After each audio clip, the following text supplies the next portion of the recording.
Hey friends, if you wish to view saved passwords on Microsoft Edge, then please watch this video. I will guide you through the process. So here's what we can do.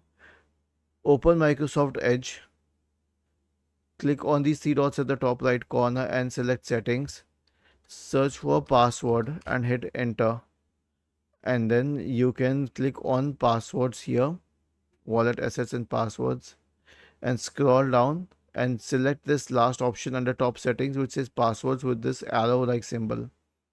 Okay, now you can see all the passwords that are saved here.